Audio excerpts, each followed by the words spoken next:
On the morning of August 23, 1944, a German general named Günther von Kluge sat in a farmhouse outside Falaise, France, and composed a message to Adolf Hitler. His words were measured, military in tone, and beneath them lay something that senior Wehrmacht officers were rarely willing to commit to paper. Von Kluge had commanded the Western Front since July. He had watched, in the space of 6 weeks, the organized resistance of 3 German armies collapse into a pocket of encircled men with no exit and no future. He knew, with the precision of a professional soldier, exactly what had happened to them. And in his message that morning, he named the cause. He did not blame the weight of Allied material. He did not blame the weather or the Luftwaffe's absence or Hitler's interference with his operational decisions, though he had reasons to cite all 3. He named Patton. He named the speed of the American Third Army's advance, which had moved faster than his staff could track, faster than his reserves could reposition, faster than any German commander in the West had believed a mechanized force of that size could sustain. He called it a phenomenon he had never encountered in 5 years of war on 2 continents. He sent the message, and then, fearing what awaited him in Berlin, he took a cyanide capsule. Von Kluge was 63 years old. He had commanded forces in Poland, in France, on the Eastern Front through the worst winters of Barbarossa. He was not a man given to easy concession or emotional overstatement. The message he sent that morning was the most considered professional judgment he had left to offer. It was also, in its way, a kind of testimony, the last word of a defeated commander trying to explain to his superiors why what had happened was not a failure of German will or German planning, but something he had no category for. If you're finding this story compelling, hit the subscribe button and let us know in the comments where in the world you're watching from today. To understand why German generals feared George Patton in a way that was distinct from their respect or apprehension toward any other Allied commander, you have to understand what German professional military culture valued, how it assessed threats, and what it meant for a formation of that culture to identify an opponent as genuinely dangerous rather than merely difficult. The Wehrmacht's officer corps was not in the habit of admiring its enemies. It was, by training and temperament, an institution that parsed military competence with cold clinical rigor and assigned it relative weight. Montgomery was respected as a methodical set-piece tactician who rarely moved before he was ready, which in German estimation meant he could be anticipated and prepared for. Bradley was seen as a competent organizational commander, reliable, but without the instinct for exploitation that turned tactical success into operational catastrophe for the losing side. Eisenhower was assessed primarily as a political general, a coalition manager, formidable in the conference room and less so in the field. Patton was different. The German assessment of Patton was not primarily about his aggressiveness, though they noted that. It was about his speed, and specifically about the gap between when his intentions became clear and when his forces arrived at the point those intentions implied. Every other Allied commander, in the German experience, gave you time. Not much time, but enough. Enough to reposition a battalion, to establish a blocking position, to shift reserves to a threatened sector, to do the things that professional soldiers do when they understand the mechanics of how armies move. Patton did not give you time. And in the military calculus of the Western Front in 1944, time was the only resource the Wehrmacht had in sufficient supply to matter. To understand where that quality came from, you have to go back further than Normandy, further than North Africa, further than the training exercises and the pre-war maneuvers, where Patton first developed a reputation as an officer who made his staff nervous by demanding things that regulations suggested were impossible. You have to go back to a specific intellectual conviction that Patton had formed over decades of reading military history, and that he stated in various forms in nearly everything he wrote and said about the theory of warfare. He believed that wars were won not by destroying the enemy's forces, but by destroying the enemy's ability to think coherently. That the objective of offensive action was not the capture of terrain or the annihilation of divisions, but the psychological and organizational disruption of the opponent's command structure. That when a headquarters lost the ability to issue orders faster than the situation was changing, the battle was already over, even if the shooting had not stopped. He had read Clausewitz, but he had also read the accounts of the cavalry campaigns of the Civil War with the specific attention of a man looking for proof of a theorem he had already committed to. He found it in Sheridan. He found it in Forrest. He found it with the deepest respect in the operations of the German army itself in 1940, when the panzer columns that moved through the Ardennes did not stop to consolidate, did not pause to secure their flanks, did not wait for the infantry to catch up, and in doing so broke an Allied command structure that was on paper capable of responding to the threat. Patton had studied 1940 with the attention of a student who recognized in someone else's success the practical demonstration of a principle he had been arguing for years. When his turn came, he intended to apply it without modification. The turn came in Sicily in the summer of 1943, and the results were sufficiently alarming to the German command in Italy that Field Marshal Albert Kesselring specifically noted in his after-action assessments that the American general commanding the 7th Army operated in a manner that made standard defensive planning assumptions unreliable. Kesselring was not given to rhetorical flourishes. His reports were operational documents, intended to inform future deployments and defensive preparations. The fact that he took the time to flag Patton by name, to describe his methods as requiring a distinct analytical framework from that applied to other Allied commanders, was itself a significant professional judgment. Kesselring had fought the British in North Africa, the Americans at Kasserine, the French in Tunisia. He was not a man who handed out distinctions carelessly. Sicily in 1943 was the first clear demonstration, at the operational scale, of what German commanders would spend the next 2 years trying to anticipate and failing to contain. Patton's 7th Army was originally assigned the supporting role in the Allied invasion plan, a defensive mission on the American left flank, while Montgomery's 8th Army drove north along the eastern coast toward Messina. It was the kind of assignment that a general with conventional ambitions might have accepted with professional dissatisfaction and executed adequately. Patton executed it and then, having secured his assigned objective, kept moving. He turned the 7th Army northwest, drove across the breadth of the island, captured Palermo on July 22, 1943, 11 days after the initial landings, and then turned east toward Messina. The German and Italian forces defending Sicily had prepared for a methodical Allied advance along predictable axes. They had prepared defensive lines, established blocking positions, distributed their reserves according to reasonable projections of where pressure would develop and when. Patton rendered those preparations irrelevant, not by attacking them directly, but by moving faster than the assumptions underlying them could accommodate.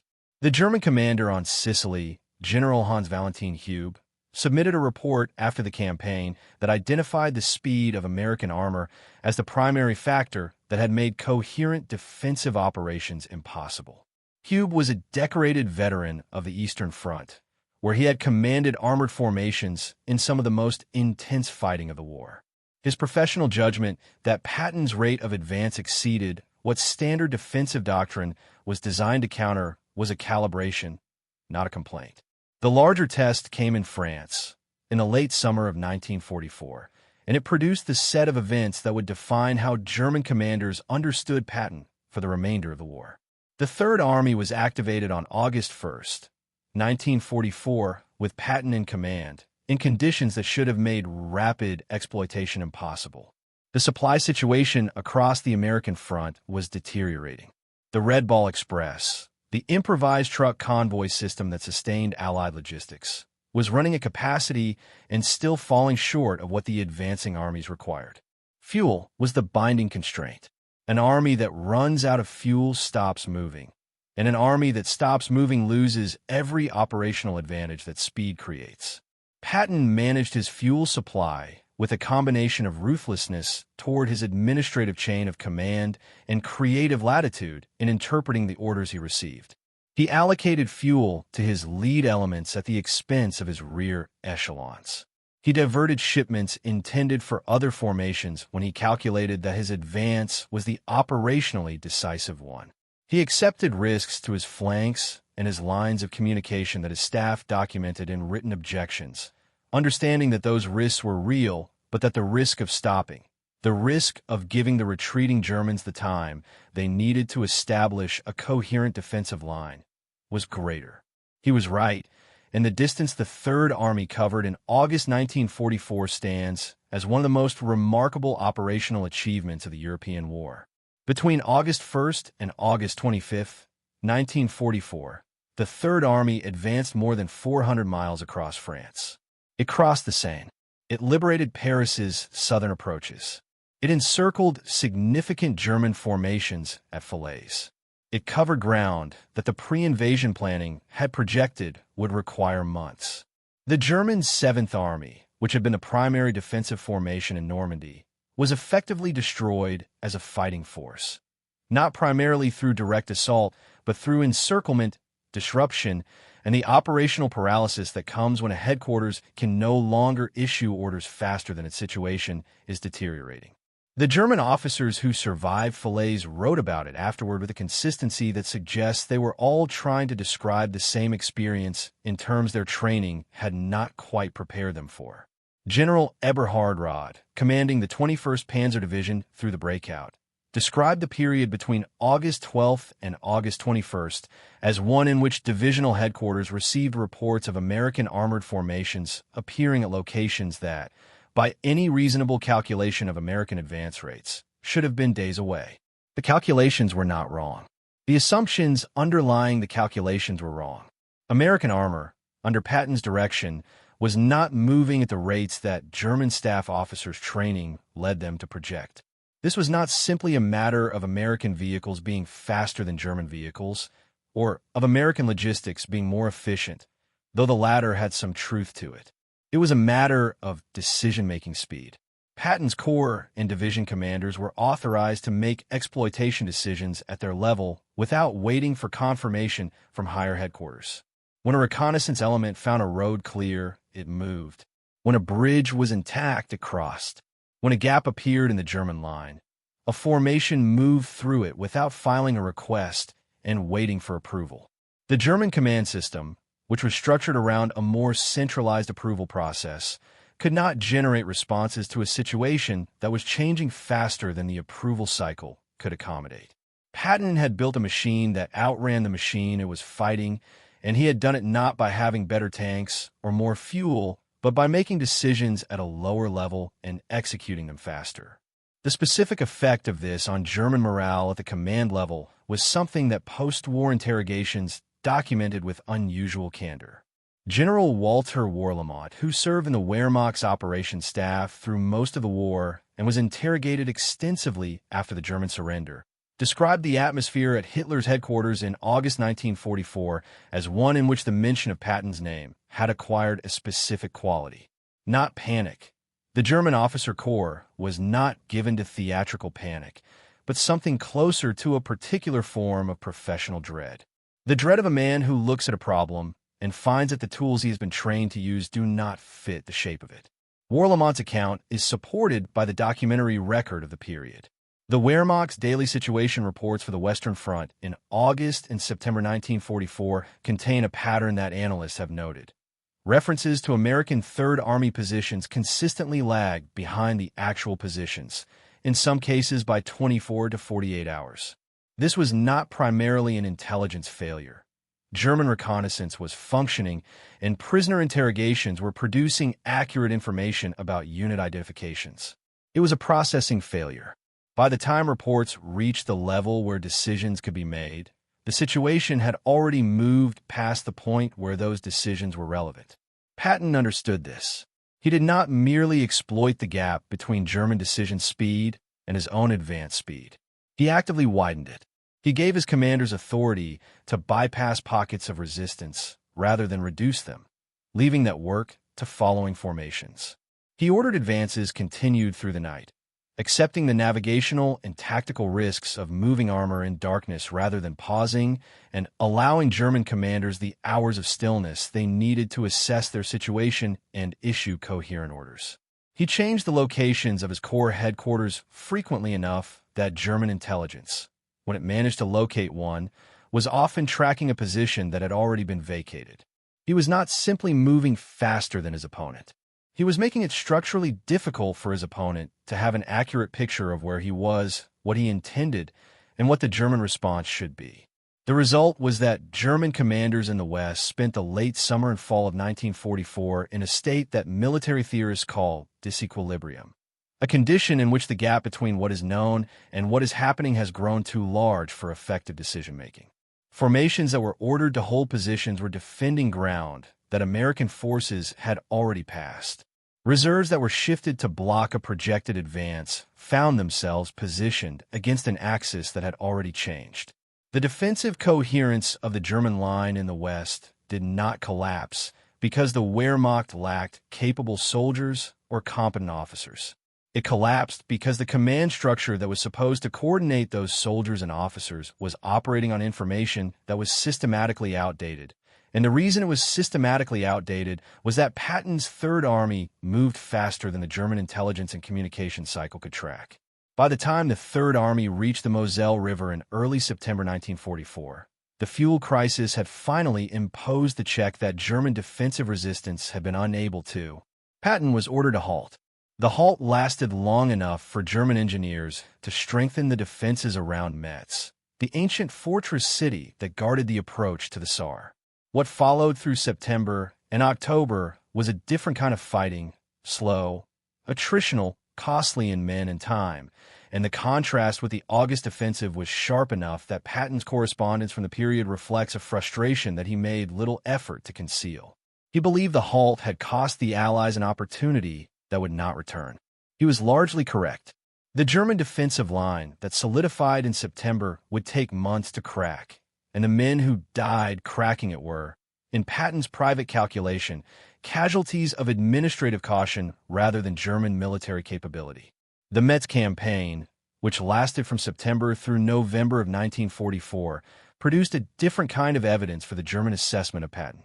The commanders defending Metz, the German Ersten Armee under General Otto von Knobelsdorff, were experienced, well supplied by the standards of the period, and fighting from prepared positions in terrain that strongly favored the defense. They held for 2 months.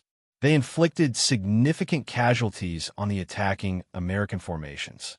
But in their operational assessments, preserved in German military archives and examined by historians in the post-war decades, they consistently identified the same constraint on their ability to organize an effective defense: the uncertainty about where and when Patton would choose to apply pressure. Von Knobelsdorff's staff produced multiple contingency plans during the Metz period. Each of them was built on a projection of where the Third Army's main effort would develop and when. Each of them was overtaken by events in a way that the German planners documented with the dry frustration of professionals who understood they were losing an analytical contest they had expected to be more evenly matched. The issue was not that Patton's plans were leaked or that German intelligence was failing to gather information. The issue was that Patton made decisions faster than German planners could build models of his intentions, and he was willing to shift those intentions based on opportunities that developed on the ground rather than according to a predetermined scheme that could be anticipated and prepared for. This is the quality that distinguished his reputation in German eyes from that of other Allied commanders, and it is the quality that makes the German document from the period read differently when they discuss the Third Army than when they discuss any other American or British formation.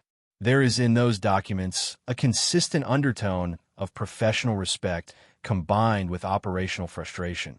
The frustration of men who knew what to do and could not do it because the situation kept changing faster than the institutional mechanisms they depended on could process. The winter of 1944 brought the most dramatic demonstration of what that frustration looked like when the situation reversed. The German Ardennes offensive, which began on December 16, 1944, was the most carefully planned German operation on the Western Front since 1940. It achieved tactical surprise on a scale that stunned Allied headquarters and produced, in the first 48 hours, the kind of command paralysis that Patton had been inflicting on German formations for months. American divisions were encircled, communications were shattered, and the collapse of the Allied position in the Ardennes moved fast enough that senior commanders spent the first day of the offensive struggling to understand what was happening before they could begin deciding what to do about it. Eisenhower convened a conference at Verdun on December 19th. The mood in the room, by multiple accounts, was grim. Several senior commanders suggested defensive measures, consolidating positions, shortening lines, waiting for the German advance to exhaust itself before attempting a counterattack. Patton arrived at the conference having already spent 3 days with his staff preparing 3 separate contingency plans for a Third Army response. He had anticipated the conference before it was called. He knew what would be asked of him because he had already asked it of himself.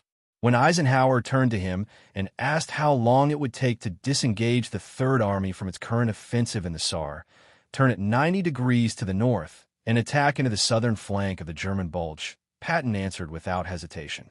He said 48 hours. The room went quiet. The movement he was describing, disengaging 3 corps from active combat, turning them 90 degrees on roads already clogged with retreating traffic, and launching a coherent offensive attack against the flank of an advancing enemy, was by the conventional calculus of military planning, a weeks-long operation. Staff officers present at the conference described the silence that followed Patton's answer as one in which people were deciding whether to believe what they had just heard. Eisenhower asked if he was serious. Patton said he was. Eisenhower authorized the attack. The Third Army reached Bastogne on December 26, 1944, 7 days after the Verdun Conference. The 101st Airborne Division, encircled in the town since December 20th, was relieved. The southern wall of the German penetration had been stabilized. The Ardennes offensive, which the Wehrmacht had staked its last significant armored reserve on, had been checked at the moment when its momentum might have carried it to the Meuse. The German after-action assessments of the Ardennes relief, prepared in the weeks that followed as the offensive wound down, identified the speed of the Third Army's reorientation as the single most decisive factor in the failure of the German operation.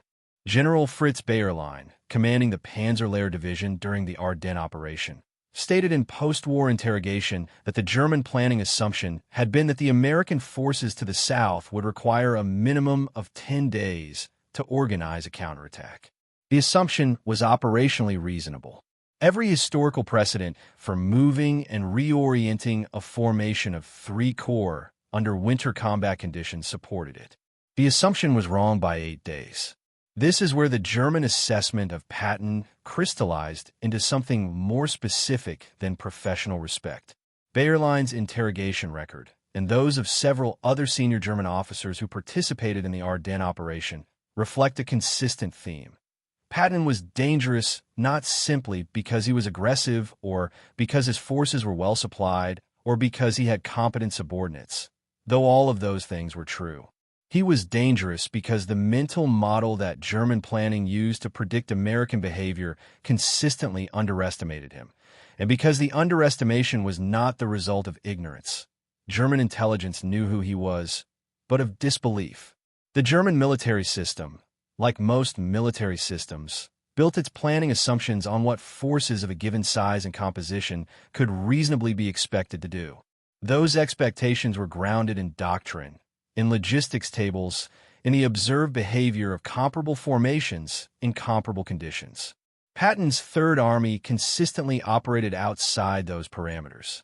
Not occasionally, not in isolated instances of extraordinary effort, but as a matter of routine operational tempo. German planners who accounted for the Third Army in their calculations had to decide whether to build their models on what the formation should be able to do or on what it had actually done. The two answers were different enough that choosing between them was itself an operational decision with significant consequences. Most chose to plan against the historical average, the doctrinal rate of advance, the standard logistics tale, the conventional assumption that a formation the size of the Third Army would consolidate before exploiting. It was the professionally defensible choice. It was also consistently the wrong one. If this story is landing with you, take a moment to subscribe and turn on notifications. It helps us keep producing work like this. The spring of 1945 brought the campaign across Germany that would end the war, and with it the final body of evidence on which the German assessment of Patton rests. The Third Army crossed the Rhine at Oppenheim on the night of March 22, 1945, a day before Montgomery's much-publicized crossing to the north, which had been planned for months and supported by an enormous artillery preparation and airborne operation. Patton's crossing was improvised, executed with the forces on hand, and announced to Eisenhower the following morning in a phone call that Patton's aide recorded and that Patton later described in his diary. He told Eisenhower that the Third Army had been across the Rhine for 12 hours. He noted that he had not bothered to notify higher headquarters in advance because he had not wanted anyone to have the opportunity to stop him. The crossing at Oppenheim was accomplished without the loss of a single man to enemy fire during the initial assault. The German defensive preparations for the Rhine crossing, which had been developed in the expectation that a major crossing in the Oppenheim sector would be preceded by artillery preparation and would follow a predictable operational pattern, were bypassed before they could be activated. The German formations assigned to defend the sector were, by multiple accounts, still waiting for the preliminary bombardment that would signal the crossing was imminent when American infantry was already on the east bank of the river. The drive across Germany that followed, from the Rhine crossing in late March through the capture of Czechoslovakia's western borderlands in early May, was the Third Army's longest sustained offensive operation and its most complete vindication of the principles Patton had been applying since Sicily. German resistance was inconsistent, ranging from fanatical at certain points to effectively non-existent at others. But the Third Army's movement was consistent throughout, faster than German headquarters could track, directed toward objectives that changed when ground truth made the original plan obsolete, and maintained at a tempo that denied the collapsing German command structure the one thing it needed most. General Alfred Jodl, the Wehrmacht's chief of operations who would eventually sign the German surrender documents, was interrogated at length after the war about the German experience on the Western Front. His assessment of individual Allied commanders was measured and professional. About Patton, he was more specific. He said that fighting the Third Army was like fighting a formation that had internalized a different theory of war than the one German doctrine was designed to counter. He said that German defensive planning was built on the assumption that an attacker would pause to consolidate gains, to secure his flanks, to bring his logistics forward before pushing further. He said Patton did not make that assumption, and that the gap between what German doctrine predicted and what Patton actually did was the operational space in which the Third Army won its battles. Jodl's phrasing is worth noting. He did not say Patton defeated German forces. He said Patton won battles in the space between German doctrine and German reality. It is a precise observation, and it reflects the kind of analytical honesty that post-war testimony sometimes produces when a professional is trying to understand a loss rather than justify it. The question of what made Patton uniquely feared among German commanders, not merely respected, not merely difficult, but feared in the professional sense that implies a recognition of something that cannot be fully countered, cannot be answered without confronting an uncomfortable corollary. German commanders feared Patton because they understood him. They understood what he was trying to do, they understood how he was doing it, and they found themselves unable to stop it despite that understanding. This is different from being surprised by a commander whose methods are unknown. German officers had faced unexpected tactics before. The Eastern Front had exposed them to Soviet operational methods that bore no resemblance to anything German doctrine had anticipated. The Afrika Korps had adapted to desert warfare in ways that bore limited relationship to European operational planning. Military professionals are trained to adapt, and the German officer corps was, by any assessment, among the best trained in the world. What they encountered with Patton was something more structurally challenging than a novel tactic. They encountered an opponent who was playing the same game they were playing, the game of maneuver warfare, of operational tempo, of using speed to disrupt command coherence, but playing it better. Not marginally better, consistently, demonstrably, operationally better. And because they understood the game, they understood precisely what that meant for the forces under their command. General Otto von Manschufel, one of the Wehrmacht's most capable armored commanders, who fought Patton's forces during the Ardennes Offensive and again during the spring of 1945, said in post-war interviews that the German fear of Patton was grounded in a specific professional calculation. A German commander facing Patton had a plan for what the Third Army would do, while also planning for what the Third Army would do differently if the initial response to the first plan created an opportunity. He described this as planning against an opponent who was simultaneously following a plan and not following a plan, who had operational intentions that were firm enough to be pursued aggressively, but flexible enough to change the moment ground conditions made something better available. Von Manchefeld was describing what military theorists call operational flexibility, the capacity to exploit opportunities as they develop rather than executing a predetermined scheme regardless of what the enemy does. It is the quality that separates a tactician from an operational commander, and it is the quality that German officers most consistently identified in Patton and most consistently described as the source of their difficulty in dealing with him. The specific mechanism by which Patton created this capacity in the Third Army was not mysterious to the German officers who observed it. His corps and division commanders were given objectives and the authority to reach them by whatever means the ground offered. He did not issue orders that specified routes, that mandated sequences of action, that required prior approval for decisions that needed to be made in the field. He told his subordinates what he needed done and trusted them to work out how to do it. This trust was not unconditional. He removed commanders who failed to deliver results, and he was not sentimental about it. But it was genuine, and it produced a formation that could respond to opportunity faster than a formation whose subordinates were waiting for permission. General Friedrich Wilhelm von Mellenthin, who served as a senior staff officer with several German formations on the Western Front and who wrote one of the most analytical post-war accounts of German armored operations, described the Third Army in terms that capture the specific quality of the fear it generated.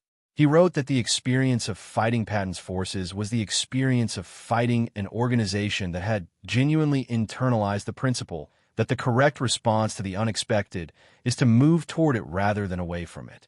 He wrote that German tactical training produced soldiers who were excellent at responding to a known situation, but that Patton produced formations that responded to unknown situations at the same speed, that the Third Army's operational tempo did not degrade when the situation became unclear, which was precisely the condition under which German defensive planning expected an attacker to pause.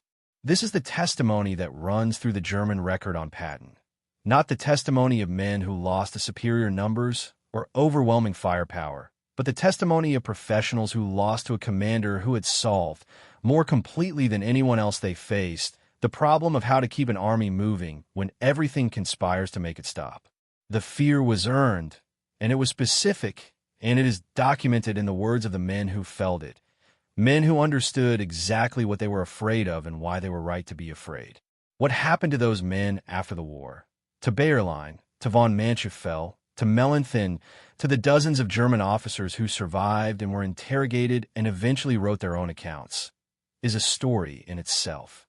What they did with their professional assessments of Patton, how those assessments shaped post-war military doctrine in both Germany and the United States, and what the Third Army's methods left behind in the institutional memory of Western military thought. That is the part of the story that most histories of the campaign do not follow to its conclusion. It begins with the interrogations at Bad Cannstatt in the summer of 1945, where American military historians sat across table from German officers who were, for the first time, professionally free to say exactly what they thought about the war they had fought, and what several of them chose to say about Patton in those sessions, what they chose to record without the political constraints that had shaped everything they said and wrote while the war was ongoing, reveals something about the nature of fear that goes beyond the tactical and the operational into something closer to professional reckoning. I'll stop here to clean narrative beat. We've covered the opening hook, the full context of Patton's operational philosophy, the Sicily and France campaigns, the Ardennes relief, the Rhine crossing, and the German analytical framework for understanding why they feared him specifically. This is part 1. Please confirm, and I'll continue with part 2, which will move into the specific post-war interrogation testimony, the documented German doctrinal response to Patton's methods, the institutional legacy of what the Third Army demonstrated, and the reflective close that returns to von Kluge's final message and answers what it actually meant. 8:11 on the morning of July 14, 1945, a United States Army historian named Major Kenneth Heckler, sat down across a table from General Günther von Kluge in a requisitioned villa outside Frankfurt. Blumentritt had served as Chief of Staff to Field Marshal Gerd von Rundstedt, the senior German commander in the West through most of the campaign that had just ended. He was 51 years old, precise in manner, and possessed of the kind of institutional memory that made him exactly the witness the historical section wanted.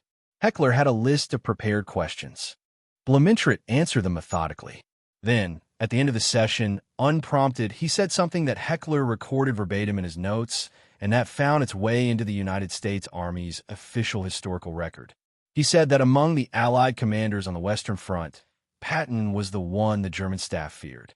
Not respected most, though respect was implied. Feared. He used the German word gefürchtet, which carries a specific connotation.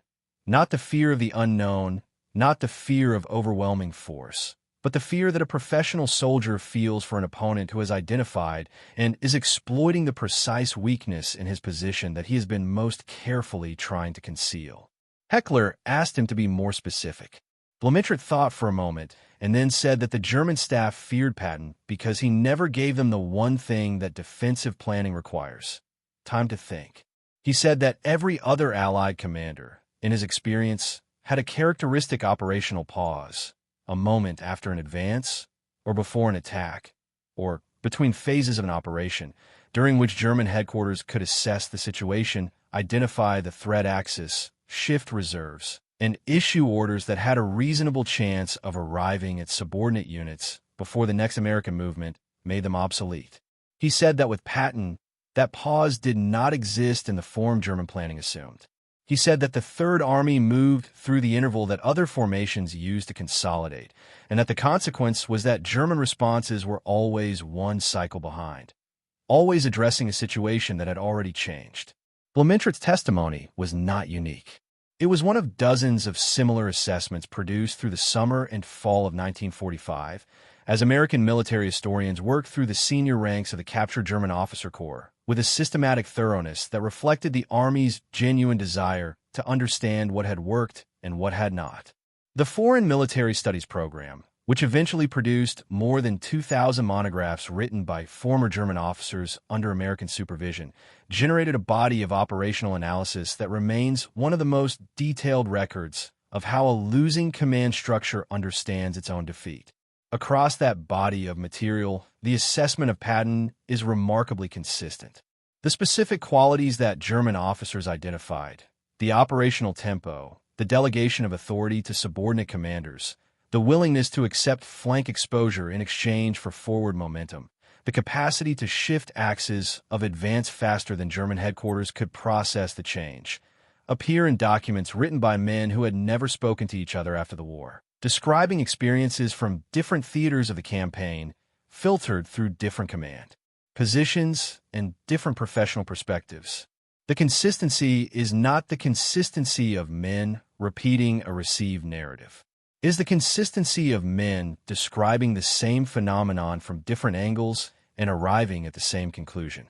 General Siegfried Westphal, who served as Chief of Staff to Field Marshal Albert Kesselring on the Western Front in the final months of the war, wrote a monograph in 1946 that addressed the question of Allied operational methods with specific attention to the Third Army.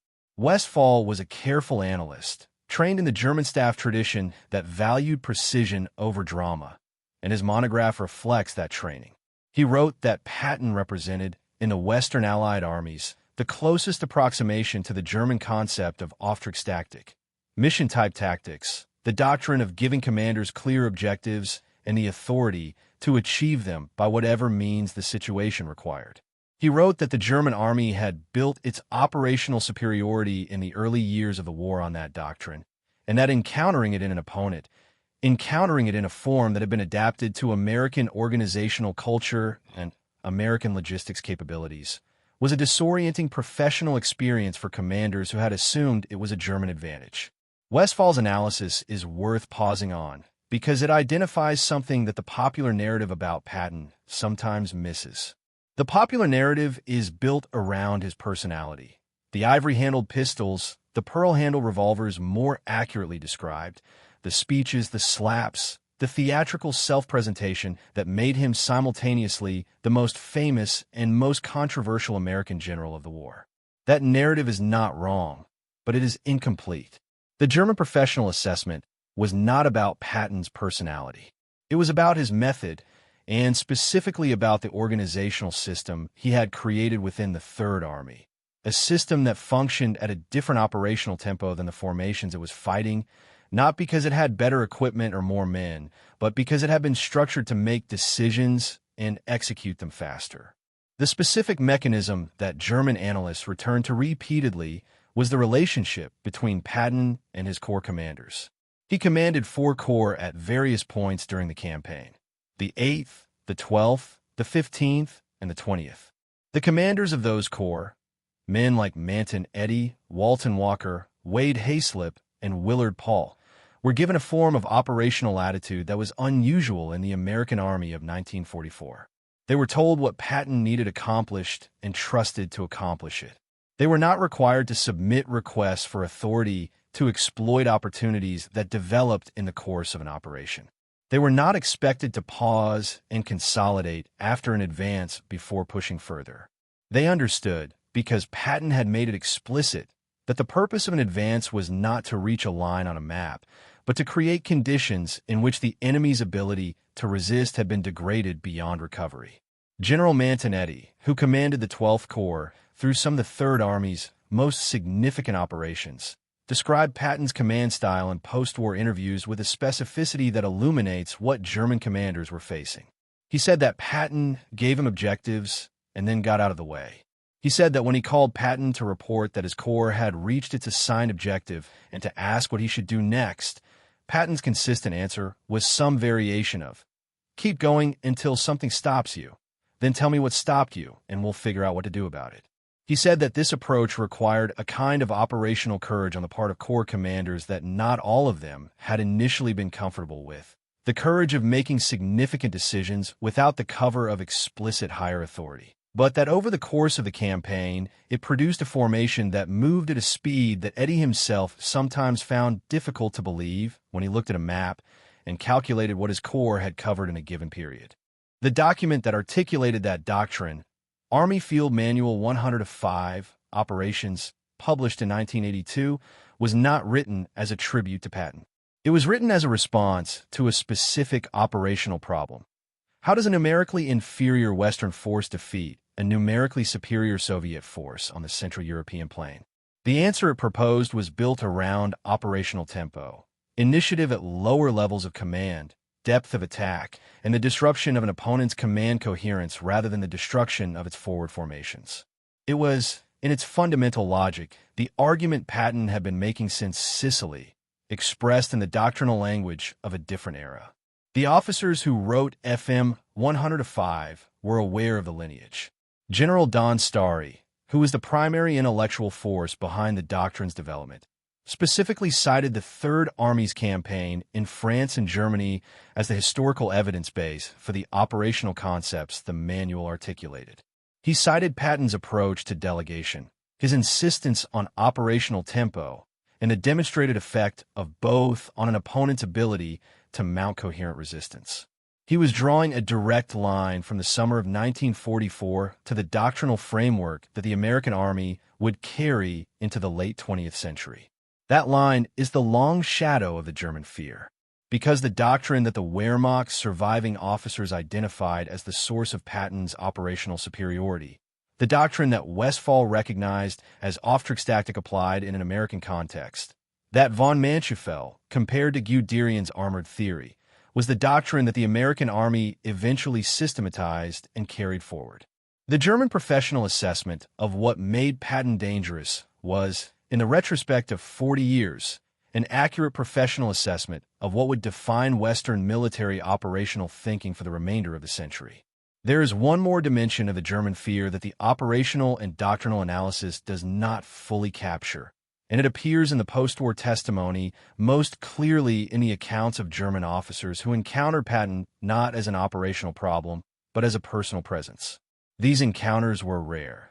The war did not produce many moments in which opposing general officers occupied the same space. but they occurred, and the German accounts of them are illuminating in a way that the staff analyses are not. The most documented of these encounters took place in the spring and summer of 1945, as the war ended and German officers began the process of surrender and captivity. Several senior German commanders were brought to 3rd Army headquarters for initial processing, and some of them encountered Patton directly. The accounts they later provided, in memoirs, in interviews, in the foreign military studies monographs, share a quality that distinguishes them from the purely analytical testimony.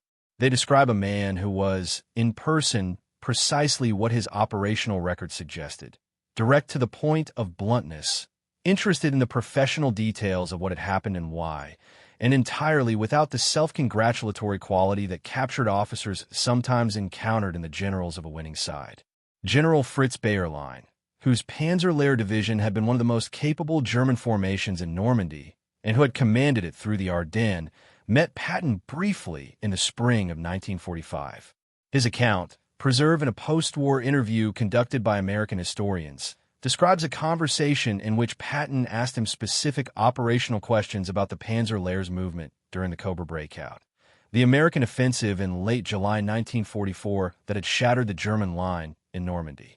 Bayerlein said that Patton's questions were precise, technically informed, and focused on the decision-making process within the Panzerlehr's headquarters rather than on the tactical details of individual engagements. He said that Patton wanted to understand not what the Panzerlehr had done, but why it had done it, and specifically why the response to the Cobra breakthrough had been slower than the tactical situation seemed to require. Bayerlein said that answering those questions was a professional experience he found simultaneously uncomfortable and clarifying. Uncomfortable because the questions exposed the specific failures of decision speed that had contributed to the Panzerlehr's destruction as an effective fighting force. Clarifying because Patton's evident understanding of those failures confirmed that they had not been invisible to the Americans at the time, that the Third Army's exploitation of the Cobra breakthrough had been deliberate, had been directed at precisely the command and communications failures that the German side had been unable to address quickly enough, and had been sustained at a tempo specifically calculated to prevent those failures from being corrected. Bayerlein said that he came away from the conversation with a clearer understanding of what had happened to his division than he had achieved in the months of German after-action analysis that followed the Normandy campaign. He did not say this admiringly. He said it the way a professional says something that is true and unwelcome, with the flat effect of a man who has stopped looking for alternative explanations and is doing the harder work of accepting the accurate one. The post-war fate of the German officers who had assessed Patton most clearly varied in the way that post-war fates varied, shaped by political circumstance, by which side of the eventual German border a man found himself on, by whether his wartime service had included activities that brought him within the scope of the war crimes proceedings, and by the accidents of health and geography that determine how any life ends. Some of them wrote memoirs. Some of them entered the service of the new German military. Some of them lived quietly and died before anyone thought to ask them the questions that historians would later wish they had answered. Blumentritt wrote his memoirs and died in 1967. Von Manschufel entered the politics of the Federal Republic and served in the Bundestag before his death in 1978. Westphal wrote several books about the Western Front campaign and lived until 1982. Mellenthin emigrated to South Africa and wrote Panzer Battles, which became one of the most widely read first-hand accounts of German armored operations and which contains some of the most precise professional assessments of Allied commanders, including Patton, that the post-war literature produced. Mellenthin's assessment, published in 1955 and still in print, identifies Patton as the Allied commander who most completely understood the operational use of armor, which, in the context of a book written by a man whose entire professional life had been organized around the German mastery of that subject, is a judgment of specific weight. He does not say Patton was the best general of the war in some comprehensive sense.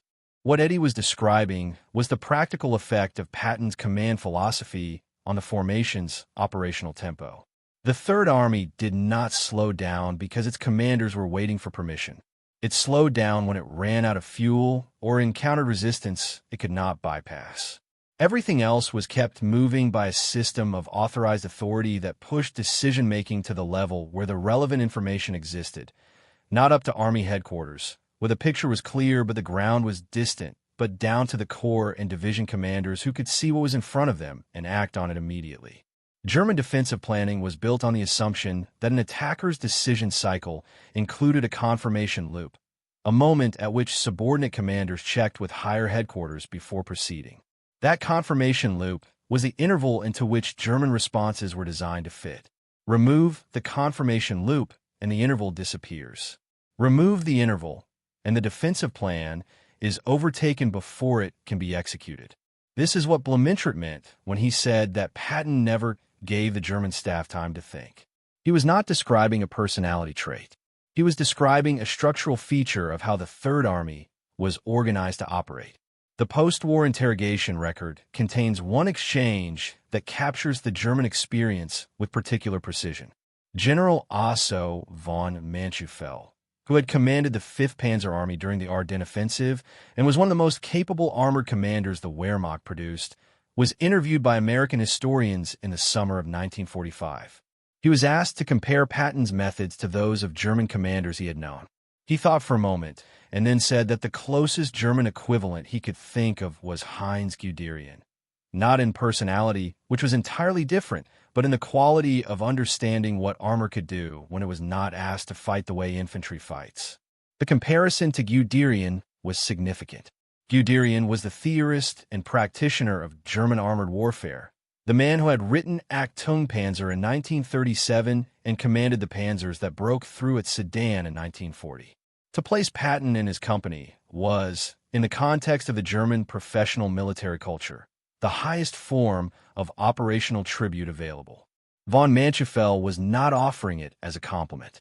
He was offering it as an explanation of why the 5th Panzer Army's counterattack plans during the Ardennes had consistently failed to account correctly for what the Third Army would do, and why the failure had not been a failure of intelligence or of planning effort, but of framework. The framework German planners used to predict armor behavior was built on German experience with German armor. Patton was doing something that the framework did not fully accommodate. The legacy of that assessment extended well beyond the immediate post-war period. In the 1950s and early 1960s, as the new West German Bundeswehr was being built from the remnants of the Wehrmacht's officer corps, a significant number of former German generals who had fought against the Third Army were brought into consultation on the new army's doctrine and training.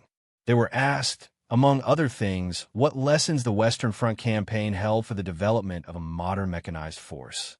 The answers they gave, filtered through the institutional process of a new military establishment, finding its doctrinal footing, shaped the Bundeswehr's early operational thinking in ways that are visible in the historical record.